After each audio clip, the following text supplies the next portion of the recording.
धर्मराज युधिष्ठिर ने कहा, हे केशव, आषाढ़ शुक्ल एकादशी का क्या नाम है? इस व्रत के करने की विधि क्या है और किस देवता का पूजन किया जाता है? श्री कृष्ण कहने लगे कि हे युधिष्ठिर, जिस कथा को ब्रह्मा जी ने नारद जी से कहा था वही मैं तुमसे कहता हूँ। एक समय नारद जी ने ब्रह्मा जी से यही प्रश्न किया था।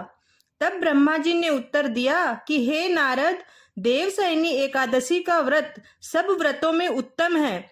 इस व्रत से समस्त पाप नष्ट हो जाते हैं और जो मनुष्य इस व्रत को नहीं करते वे नरकगामी होते हैं। इस व्रत के करने से भगवान विष्णु प्रसन्न होते हैं। इस एकादशी का नाम पद्मा है।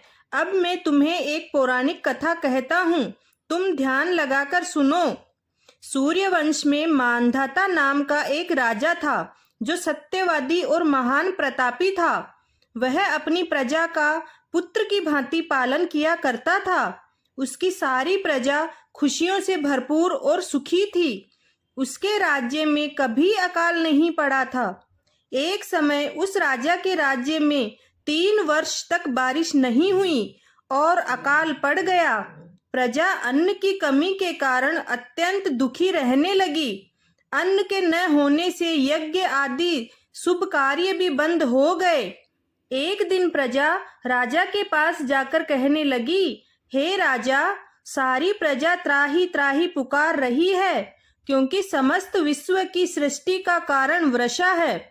वर्षा के अभाव से अकाल पड़ गया है और अकाल से प्रजा मर रही है। इसलिए हे राजन, हे पालनहार, कोई ऐसा उपाय करो जिससे प्रजा का कष्ट दूर हो। राजा मांधाता कहने लगे कि आप लोग ठीक कह रहे हैं, मैं आप लोगों के दुखों को समझता हूँ। ऐसा कहकर राजा कुछ सेना साथ लेकर वन की तरफ चल दिया।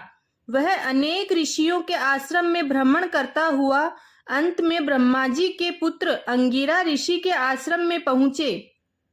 वहां राजा ने घोड़े से उतरकर अंगिरा ऋषि को प्रणाम किया। मुनि ने राजा को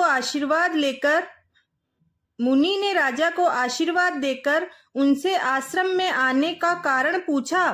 राजा ने हाथ जोड़कर विनीत भाव से कहा कि हे भगवान, हे ऋषिवर, सब प्रकार से धर्म पालन करने पर भी मेरे राज्य में अकाल पड़ गया है। इससे प्रजा अत्यंत दुखी है। राजा कहता है कि हे ऋषिवर, राजा के पापों के प्रभाव से ही प्रजा को कष्ट होता है।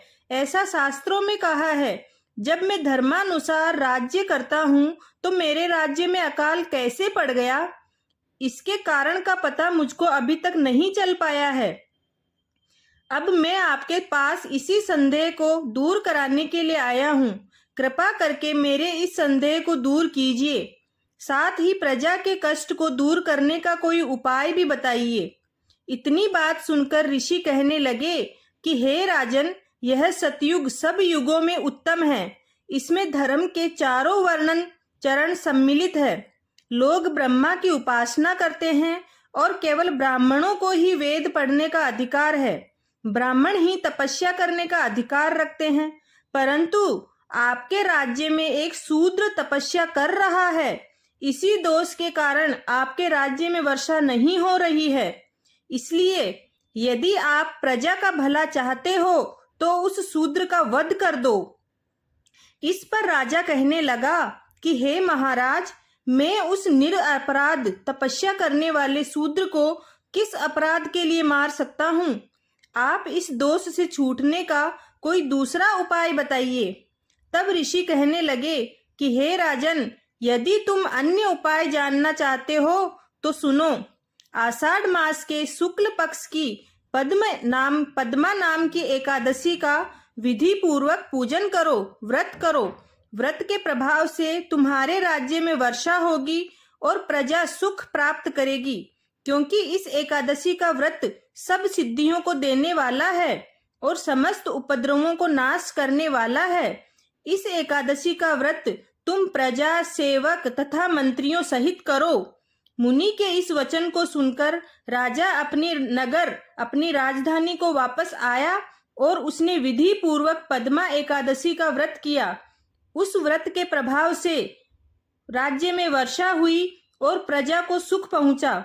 प्रजा का सारा दुख समाप्त हो गया, चारों ओर हरियाली छा गई। अतः इस मास की एकादशी का व्रत सब मनुष्यों को करना चाहिए। यह व्रत इस लोक में भोग और परलोक में मुक्ति को देने वाला है। इस कथा को पढ़ने और सुनने से मनुष्य के समस्त पापों का नाश हो जाता है।